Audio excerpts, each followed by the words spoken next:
And I want to welcome everybody to today's webinar. For those of you joining us for the first time, this is a series of monthly webinars brought to you by the Tennessee Urban Forestry Council and the University of Tennessee Residential and Community Forestry Working Group, where we try to cover a wide range of topics related to trees and how you and I can do a better job of caring for them and also learn how to appreciate them even more. Now, my name is Neil Letson, and I'm the past president of the Tennessee Urban Forestry Council. And I'm happy to see that today's topic is going to be on a very successful program in Tennessee called Tennessee's Champion Tree Program, where they recognize the largest species of trees across the state of Tennessee. But before we get started, I do want to go over a couple of housekeeping items. Number one, there will be a Q&A session at the end of the presentation today. So if you have any questions, just jot them down, or you can write them in the chat box that we'll have displayed during the presentation. And then we'll ask our speaker to address those and answer those questions as they come in. And the other point is, normally we offer ISA certified educational units for these presentations, but we don't have that for today.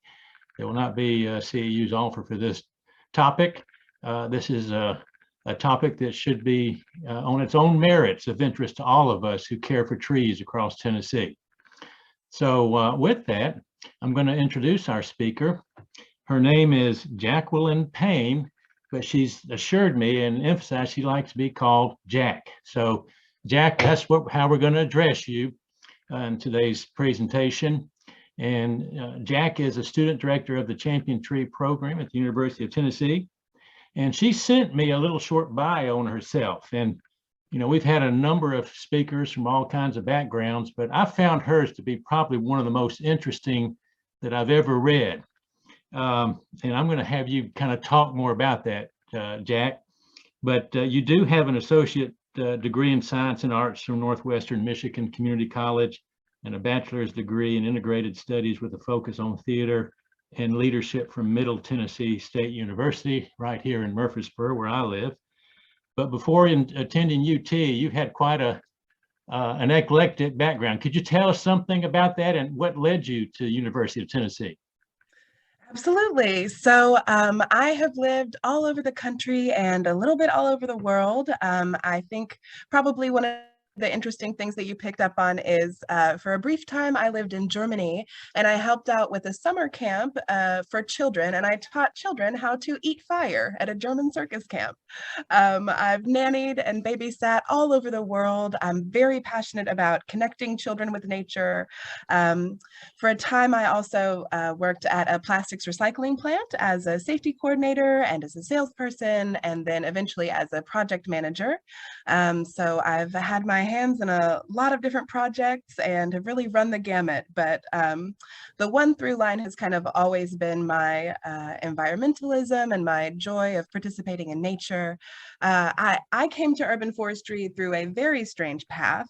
I did not even really think of forestry as a profession, but I was out working in my garden, and this random guy stopped on the side of the road and walked up to me, and he's like, "I see you out here a lot. You weeding?" And I was like, "Yep." And he stomped up to my tulip poplar and he said, "I can't watch this happen to a state tree." And he starts yanking the vines down off of it. And I was like, "Yeah, okay, whoa." And I started helping him. And he identified all of the trees in my yard and told me how to take care of them. And it was like a veil was lifted. All of a sudden, I could see the world in an entirely new way.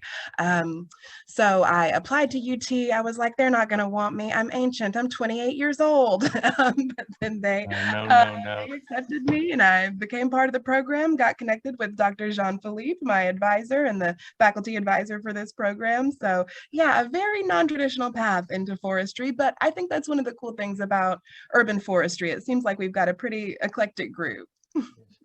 Well, I can tell you've got the passion, and I will say that Dr. Jean-Philippe also has passion. So the two of y'all working together is going to be something out. But I will say that when you said that 28 years old, you felt ancient, that kind of put a dagger in my heart. So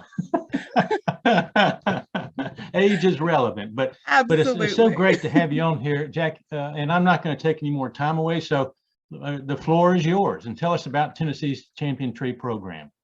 All right, let me pull up my little presentation here. Share that screen, make sure that I'm on my notes. All right, y'all can see my presentation okay? Looks good. Thank you. All right.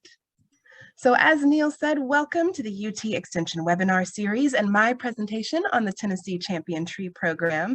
Thank you so much for joining me today, and a huge thanks to our program partners. The Tennessee Champion Tree Program is housed and run here at the University of Tennessee, Knoxville, but our work would not be possible without the support of the Tennessee Urban Forestry Council and the Tennessee Department of Agriculture Division of Forestry. The Division of Forestry funds this program as a part of their effort to protect Tennessee forests. Check out the awesome work they're doing at protecttnforests.org. I am Jaq, Student Director of the Tennessee Champion Tree Program. You can see me pictured here on the left with our Dawn Redwood champion from Davidson County, newly crowned this past year. It's about as tall as 3 school buses stacked end to end. So, like Neil said, the Tennessee Champion Tree Program measures and records the largest specimen of each species of tree in the state of Tennessee. I'm going to tell y'all a little bit about who we are, what we do, why we do it, how we got here, and where we're headed. First off, this program is run by student interns here at the university. The automatic subtitles are going to butcher these names, so please look to the slide and to our website for correct spellings. From left to right, we have Kayla Stewart, our Data and Nominations Manager, Dr. Sharon Jean-Philippe, our incredible faculty advisor, me, Jaq, the Student Director, and Jacob Chitwood, our Mapping and Measurements Manager. Some of y'all might have met Jacob and me as we traveled the state measuring trees this past summer. Not pictured here are Mara Lind, our Social Media and Marketing Manager, Jimmy Miller, our Events and Programming Manager, and Caitlin Bledsoe, our Social Media and Marketing Assistant. So what is it that we do? How do we decide which trees are champion trees? First, the trees must be nominated through our website, championtree.tennessee.edu. Nominations for the 2022 season are open now and close in a couple months on May 31st.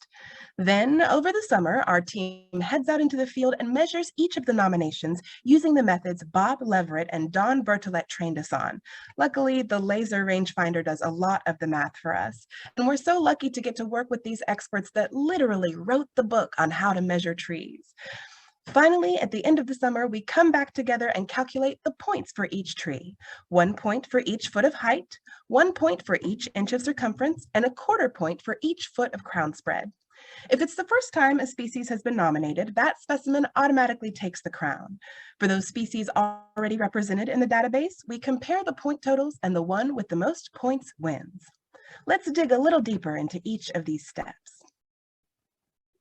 So how can you nominate a potential champion tree? Well, the nomination process itself is super easy. All you have to do is fill out a form on our website with a handful of information. So I'm going to share my screen. I've shown y'all the website here. It's such a breeze to nominate a tree.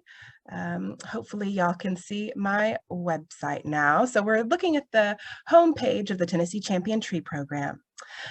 Here you can see the most current list of champions by species. That takes you to our database of champion trees. You can click through and see the champion trees of the month. Each month we highlight one of our champions on our social media sites and share a little bit of information about that species. And here's the important part, the nominate a tree button. It says right here, champion tree nominations are open. Please nominate a big tree today. So you click on this button. I'm gonna make sure it's taken us. Yep, nominate a tree.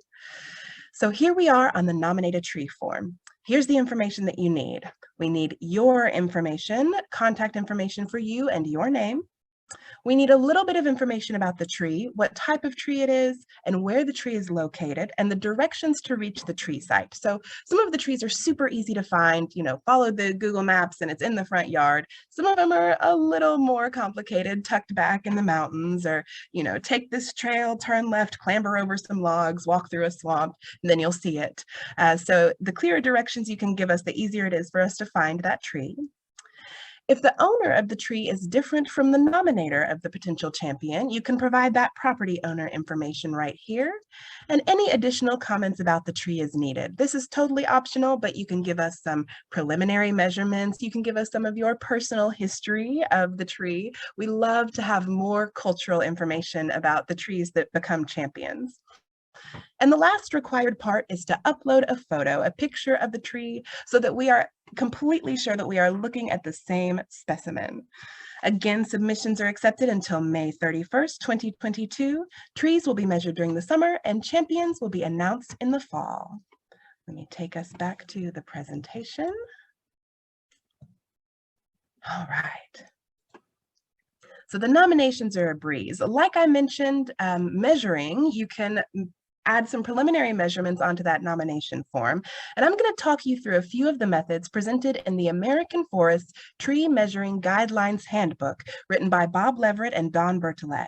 That is an excellent, excellent guide if you are interested in measuring trees, and especially trees that have a little bit of something wonky going on with them. So I'm going to give y'all a very brief primer on how to get started, but please check this handbook out if you have questions or are interested in learning more. It's available on the American Forest's website for free as a downloadable PDF. And if you Google it, I'm sure it'll turn up. All of the following illustrations in this section will come from that handbook, and it does a great job of explaining the concepts and the theories behind them. So first, we use a measuring tape to measure the circumference of the tree, or how wide it is around. Picture how long your arms would need to be to hug the tree. That's the circumference. Circumference is measured at 4.5 feet from the ground, approximately breast height. There are many special cases that require careful consideration, as shown in this picture. Is the specimen two trunks from two separate trees that have grown very closely together, or is it one trunk that has split down low? Is it at a weird angle? Maybe part of it is uphill. There's a ton of info about some of these unusual cases in the handbook, so definitely check that out if the tree isn't a simple measurement. Next, we measure the height of the tree. For height, we're looking at the distance between the top of the tree and the ground, not the length of the trunk. So you can see this second tree from the left has a longer trunk than the one to the far left, but they clock in at the same height because of the angle that second tree is leaning, and the same with the two trees on the right side. We're measuring from the highest point on the tree to the ground. The easiest way to approximate the height of a tree without any special equipment is to use a yardstick and a measuring tape. You can see in this picture that the small red triangle on the right is the same shape as the big blue triangle, just proportionally smaller. So here's the method I'm going to show you with a little video that I took in my office because it's so easy, anybody can do it. Let's see if this will play. So you hold the ruler or the yardstick or whatever stick you're using vertically at arm's length. You move forward or backward from the tree, keeping your arm out straight until the part of the stick from the top of your hand to the top of the stick just covers the tree. From that position, you measure the distance from your eye to the top of your hand. Let's make the little triangle show up. Maybe it's thinking about it. There we go. Okay. So the distance from your eye to the top of your hand is little a, and the distance from the top of your hand to the top of the stick is little b. Then you measure the distance from your eye past the top of your hand to the base of the tree to get big A. So now you've got little a, little b, and little a as known measurements. Then we do a little bit of math. You can use this formula to compute the tree's approximate height. We're looking for B, the height of the tree, and we are finding that by dividing little a by big A by little a, and then multiplying that times the known height of little b to find the height of the tree. You can use any stick for this, but a yardstick has the measurements on it already, so that makes finding little b a little bit easier. Basically, we're looking at the proportion between big A and little a, and using that to find the big B, the height of the tree. Finally, we measure the crown spread, the average distance from one side of the tree's canopy to the other. This is the spoke method, as in the spokes of a bicycle wheel. Basically, you stand at the drip line of the crown. That's the very edge of the crown. So when you look straight up, your body is aligned with the tips of the tree's branches as far out as the tree reaches. This image is a bird's eye view of the tree, as if you were looking down on it from above. You then circle the tree, making many measurements from the drip line to the trunk, and then you add those measurements together and divide by the number of measurements that you took to get an average number. You then multiply that number by 2, you double it because this only gives you half of the crown spread, and then you add the diameter to account for the width of the trunk, which can be quite substantial in some cases. So that's the spokes method. To find the diameter of the trunk, if you only have circumference as measured in the first step, you can divide that circumference by pi, or 3.14. So that calculation will give you an average crown spread. Here at the Champion Tree program, we use lasers to take most of our official measurements. For the circumference of the tree, we use a DBH tape. That stands for diameter at breast height, which gives us the circumference and the diameter of the trunk all in one go. For height, we use a range-finding laser like the one Kayla is using in this picture. We point the laser at the top of the tree, and it calculates the vertical distance from eye level to the top of the tree. And then we point it at the base of the tree, and it calculates the vertical distance from eye level to the base of the tree. And then we add those two numbers together to get the total height.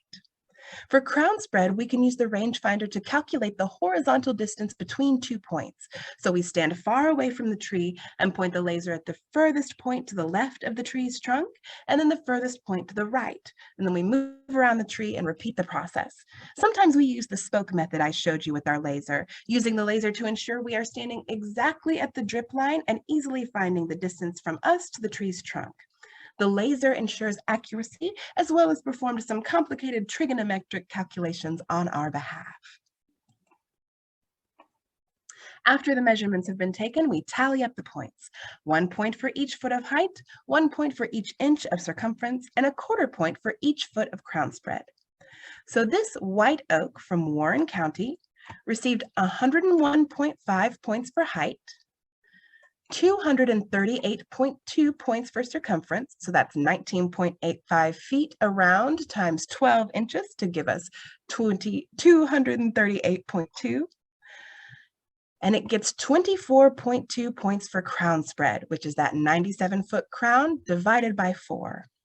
We add all those together and get a total of 363.9 points. Even if your tree is smaller than the current champion listed on our site, if it's a big tree, we'd still love to come and see it. Champions are removed from the list when they die. Every year, we complete a wellness check in the off-season where we visit a region of the state and verify the condition of the champions on our list.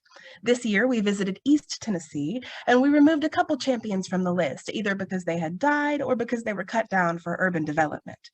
When that happens, we check to see if we have record of another specimen of that species, and then that runner-up becomes the new champion.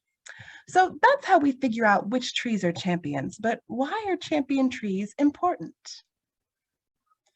Well, every tree performs what we call ecosystem services, things that the tree does that benefit the environment and living beings around the tree. Big trees provide all of the same ecosystem services that small trees do, but at a significantly larger scale.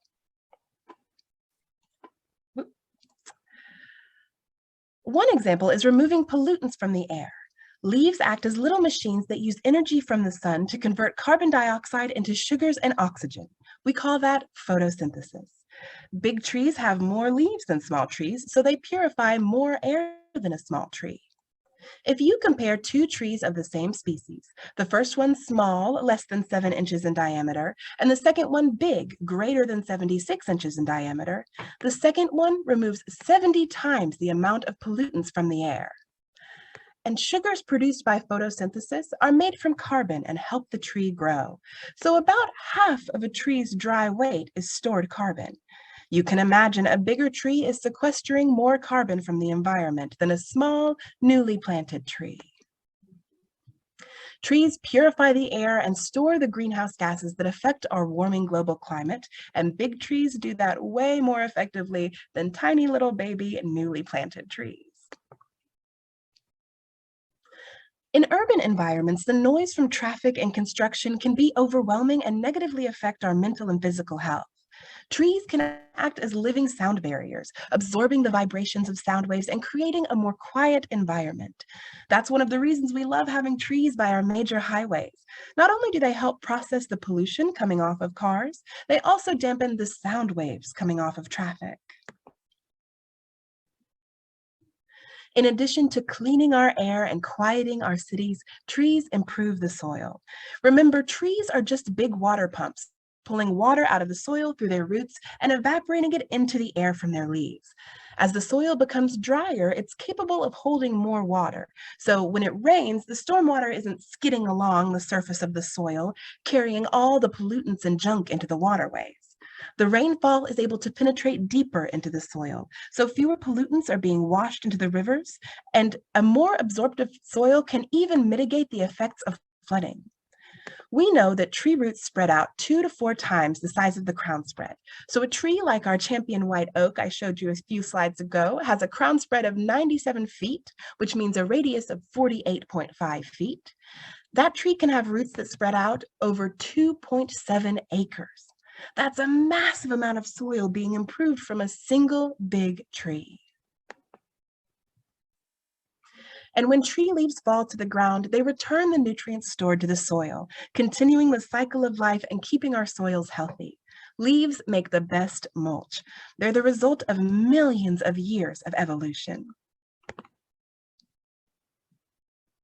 When it comes to energy effects, we all know it's much more pleasant to stand in the shade of a tree than out in the open during a hot Tennessee summer day. Planting trees that shade buildings can decrease that building's reliance on air conditioning, which conserves energy. And the air temperature is cooler around the tree, not just because of the shade provided, but also the evaporative cooling of water vapor being released from the leaves. Bigger trees have more leaves to provide more shade and have a greater effect on the temperatures around them.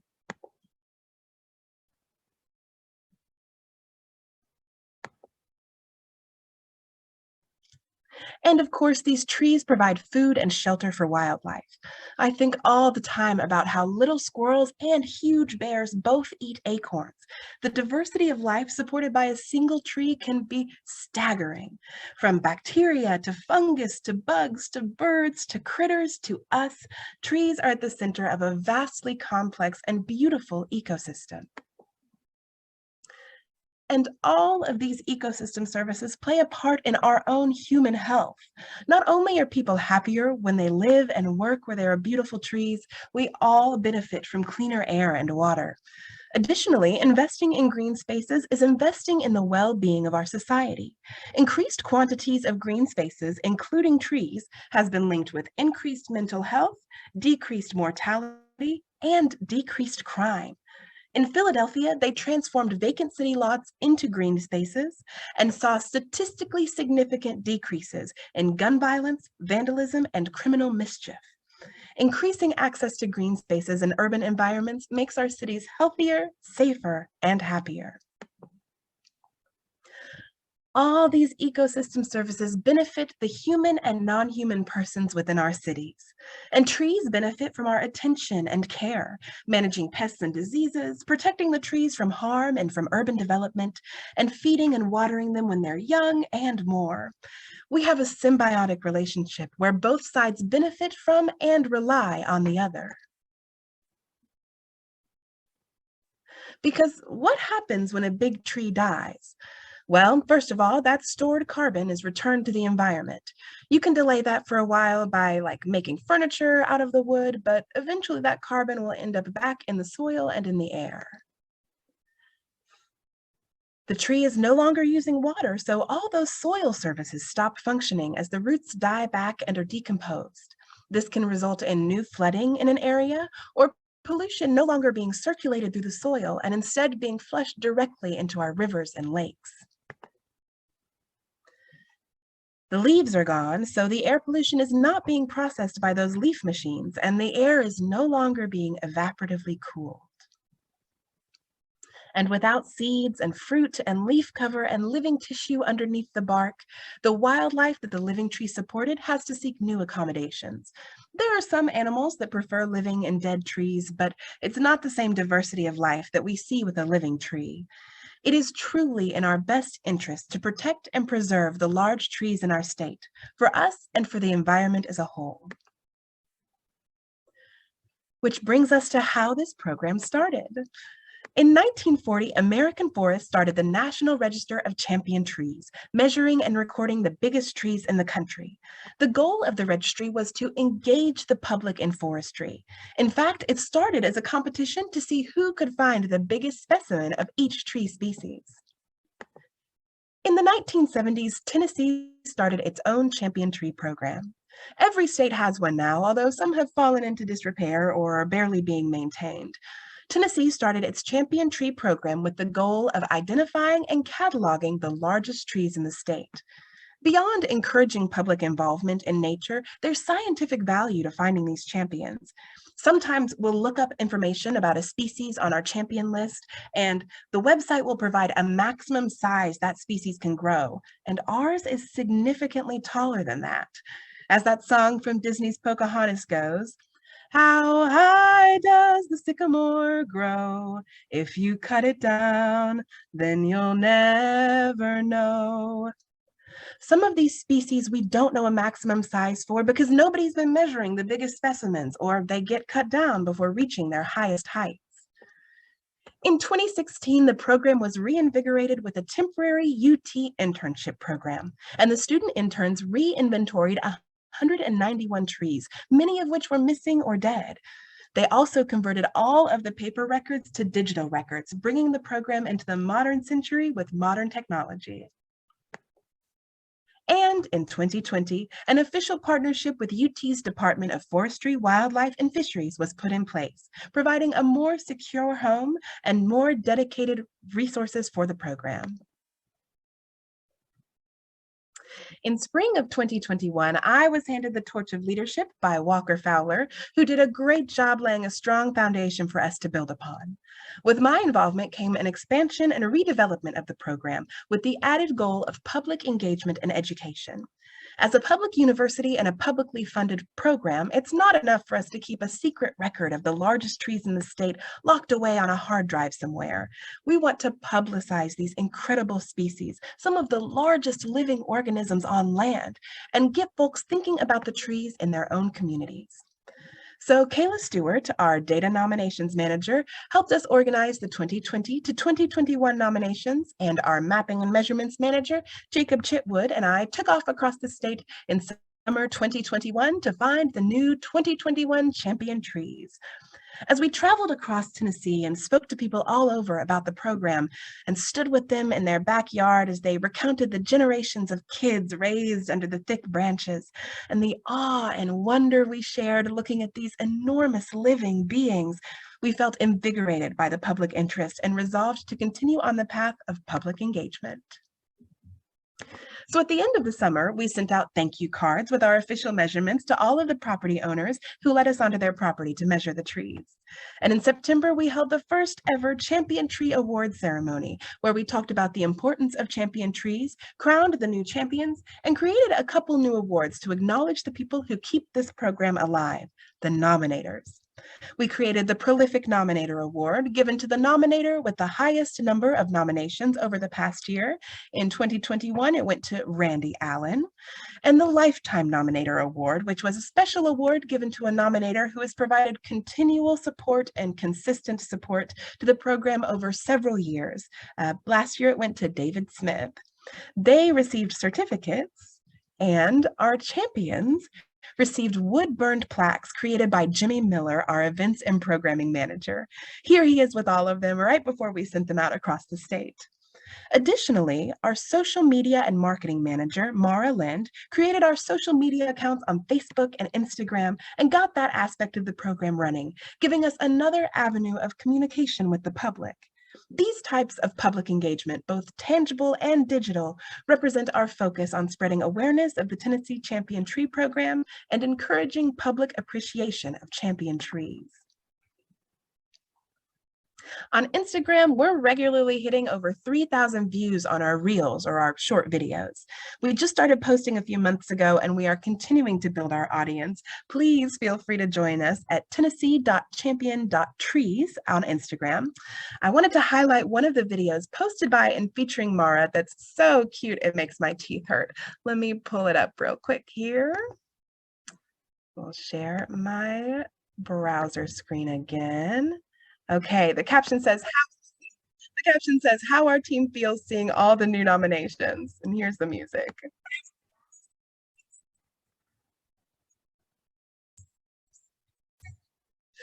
So she's doing a cute dance with some popular music in the background.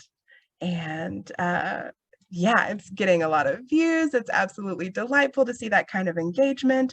And this is one of the benefits of having students run this program, that we're really working with bright minds that are part of the generations that we are trying to reach. So the Instagram is going awesome. We're so happy to have Mara running that. Let me double check that I'm back on the slideshow. Yes, okay. So now we're in the midst of planning for a very busy summer. We've been reflecting on how things went last summer and throughout the nomination period and how we can make our internal procedures more efficient and easier to understand. Remember, this program is run by students here at the university, so we're only holding the torch until it's time to pass it on to the next generation of students. We're super focused on succession planning. We want our program to be an old growth forest with the strong, old, sturdy structures supporting the new growth that future bright minds will bring to the program, giving them a steady and reliable foundation to come back to while still having the room to explore and try new things. By focusing on building good procedures now, we're setting the program up for success down the line. This includes putting together a formal marketing plan and creating new public educational programming. So looking ahead to the future, we'll be getting more students involved. We recently added on another social media and marketing coordinator, Caitlin Bledsoe, that we're so excited to have on board. And we're all keeping an eye out for students who have similar skills to us, as well as students who seem eager to develop these skill sets. Along with all of the direct experience of learning how to measure trees, how to organize and keep good records and maintain an accurate database, and how to survive a multi-day road trip with a bunch of other weird tree people in the heat of summer, the students involved in this program get leadership experience, communication experience, teamwork, public speaking skills, and so much more. All of the soft skills that are so important to a successful future career in urban forestry, environmental science, or wherever our paths take us. We're hoping to continue expanding the program, reaching more people and measuring more trees, as well as building up our public education and programming so that this program has a tangible impact on people's interactions with and attitudes toward the trees in their communities. As we're breathing new life into this program, we recently completed a marketing plan that we're so excited about. As part of the marketing plan, we developed a mission statement to protect, preserve, and keep record of the largest trees in the state of Tennessee through public education and engagement. We are housed within a land-grant public university, and as such, we feel we have an obligation to serve our state and our trees by making this program as publicly recognizable as possible. The Champion Tree Program doesn't confer any legal protection on these trees, so the only protection we can offer is awareness and the hope that as more people understand the importance of the ecosystem services of large, mature trees, and as more people come to appreciate and recognize the champion trees within their own community, they can advocate on behalf of these gentle giants and quite literally speak for the trees. Our work to publicize the program over the past year has already started to show results. Last year, we received 28 nominations of potential champions, so coming into this year, we set the goal of doubling that number to 56. We're already at around 43 nominations, and we still have a couple months to go before the nomination form closes. So with your help, we are well on our way to meeting that goal. In the past, a handful of arborists and tree experts nominated the vast majority of trees on the list. As we've publicized the program, we're seeing a shift from a few individuals nominating many trees to many individuals nominating single trees. Our seasoned tree enthusiasts are important and we love them, and they're still represented on this graph. And we are thrilled to see so many individual tree nominators. These individual nominations include groups like Girls Inc. of Memphis, a group dedicated to providing young girls with the skills and experience needed to be the next generation of leaders and entrepreneurs. We're reaching people and communities that were previously unaware of the program and might never have even heard of the professions of forestry and arboriculture, and bringing those people into a new awareness of the biological processes happening in their own cities. And here's our nominations broken down by region. Last year, Middle Tennessee led the pack, but this year, West Tennessee has both East and Middle beat. I encourage everyone across the state in every region to get out and start looking for champion trees in your neck of the woods.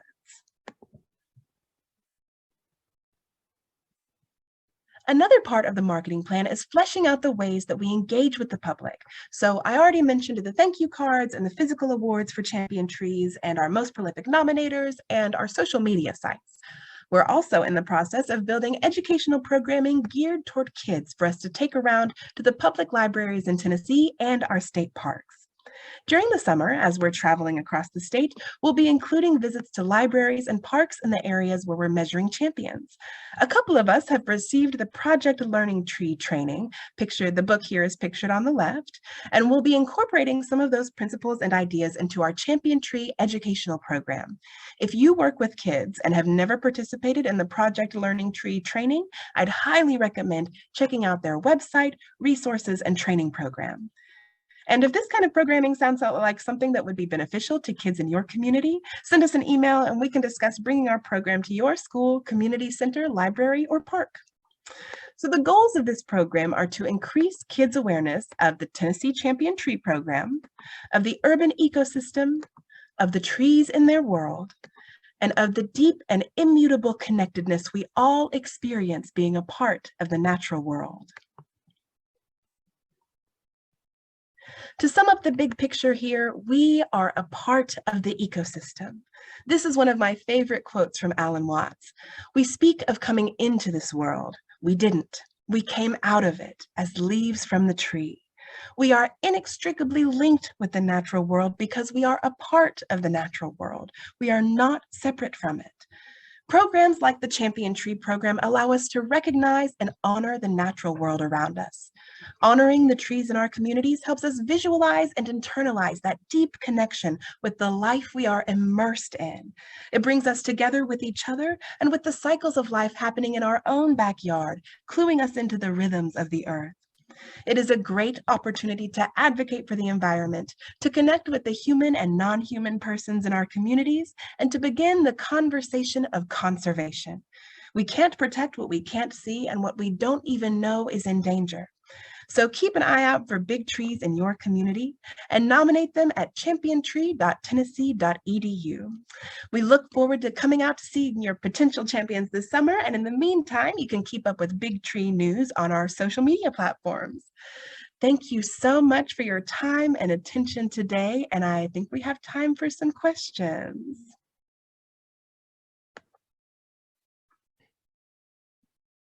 Yes, Elisa is looking to see if we have any questions.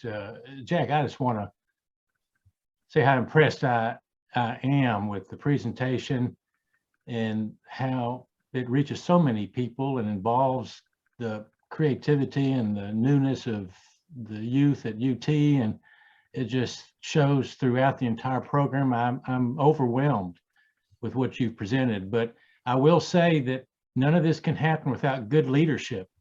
And I just want to come in and compliment you on the leadership and the passion that you obviously have displayed, and it has really paid off in this program. So just really commend you for this, for what you've done, and it's got me excited. Thank you so much. Yeah, I feel excited about it too. Okay, Elisa, do we have any questions? We have a couple questions in the chat. What are some tree species that don't have a champion that we can be on the lookout for? That's a good question. Let's see. Let me pull up the database of champion trees and see. I know somebody recently asked me about Carolina silverbell. Let's see. I'm not sure if any of my champion tree people are on the list. There were a couple that we had to remove. I believe we're looking for a black walnut. Let's see. Yeah, I definitely recommend checking out our database and seeing what we've got there, because I think that we're about to update it sometime soon with the ones that we're removing. We're definitely focusing on native species. Yeah, those are the couple that are coming to mind right off the top of my head. Okay, thanks. Another question, does Tennessee have any national champions? That's a great question. So let me pull up the American Forest website. I think that if we do, it's maybe only just a couple. It seems like it's been a while since we've nominated any for national champion status. Not because we don't have any that are eligible. I think part of it is they require a little bit more of an extensive measuring process than we do, or rather they require more pictures. So we didn't know about the requirements when we went out this past summer, so we didn't take all the pictures that we needed to submit for the national championship, but that's part of the procedure that we're adding for this summer. We'll be adding on meeting the national standards so that we can submit for national status. So let me pull this up here real quick. And in fact, I can share my screen so that y'all can see the American Forest website. Here we go.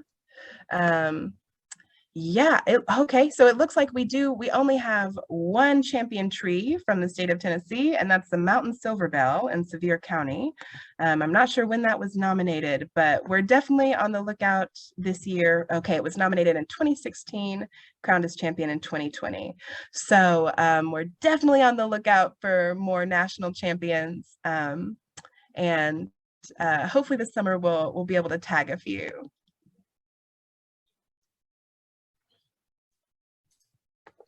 Jaq, you mentioned that your interns were in East Tennessee that they inspected all of the champion trees? Mm-hmm. Okay, what's the next region coming up this year? I think coming up this next off season, we'll probably be doing Middle Tennessee. I think we're maybe just going to start moving across the state. East Tennessee this is the first wellness check that's happened in a while, so it was easy for us to start close to home. And in fact, it ended up being a great experience to kind of give the students a chance to see what the process of going out and measuring the trees is like. It's a lot of driving around and then you stop, get out, measure the tree, hug the tree, hop back in the car. A lot more driving. So yeah, I think Middle Tennessee is going to be our next stop. Okay, great. Well, that's where I live, so I'll be keeping my eyes out on that. Absolutely. Elisa, do we have any other questions? I'm sure there's some positive comments. That's all the questions that are in the chat. Yeah, a couple of people thanking you for the excellent presentation, Jaq. Yes. But we definitely have some time if anyone would like to ask a question in the chat, or if you want to unmute yourself. Okay. And while we give a few more minutes, I will pass on a personal input here, Jaq, that I looked at the white ash on your list, and it's a pretty large specimen. But when you said that y'all were trying to find some candidates in waiting, kind of in the batter's box, so to speak, there's a huge white ash at Stones River Battlefield Park, and I think I'm going to go out there and talk to them and see if they'll let me measure it, and that might be one you can put on reserve unless it's may turn out to be a champion. But you've inspired me to do that. Yeah, please, we'd love to come see it. All right. Oh yeah, Diane just pointed out that the nominator for the Mountain Silver Bell was an area forester with TDF. We need to make sure they are aware of the program. And in fact, I believe that I am giving a similar program at the Forestry Commission meeting coming up in April. So we're definitely working on connecting with all the different departments of people responsible for our forests. Yeah, that's definitely an aspect of it. Well, Jaq, if folks want to get in touch with you, you've left some contact information, I believe. If not, they can check with us and we'll pass that on. But thank you again for an outstanding presentation and all the good work you and the students have done. It's really a great story and people need to be aware of it. But thank you so much. Elisa, why don't we wrap this up? And we're had a great presentation today. We got another good one next month. And do you have the slide on that we can show folks? Now, this might look a little morbid here following such a positive presentation, but I'm really looking forward to next month's webinar on April the 21st featuring Dr. David Merka. He's an extension specialist that specializes in forest management, and he's going to talk to us about how trees die. And really, the bottom line is that trees don't live forever, and the more we understand basic how trees work, how they really work, we can make better decisions on how to manage them. And as Jaq mentioned, some of the champion trees, they reach a point where they're going through a normal life cycle of decline and death, and they're doing a great job of identifying those and getting the next champion tree in place to replace it. If we manage trees in our cities, we need to be able to recognize the signs and symptoms of trees in their spiraling decline and death process, so we can begin taking steps and measures to address that and to replace them with new trees. So it's a great presentation. I hope you're able to join us, and we're going to request a CEU through the International Society for Arboriculture, and looking forward to that. So Jaq, once again, thank you so much. You're just a bright light in this world for us, and you've enlightened us in so many ways, and the best of luck in your academic pursuit and your career, and we expect great things from you. Thank you so much. It was such a delight to be here. I can't thank y'all enough for the opportunity and the support. Okay. And to all of y'all that attended, thank y'all for joining us, and y'all have the great rest of the day and the week.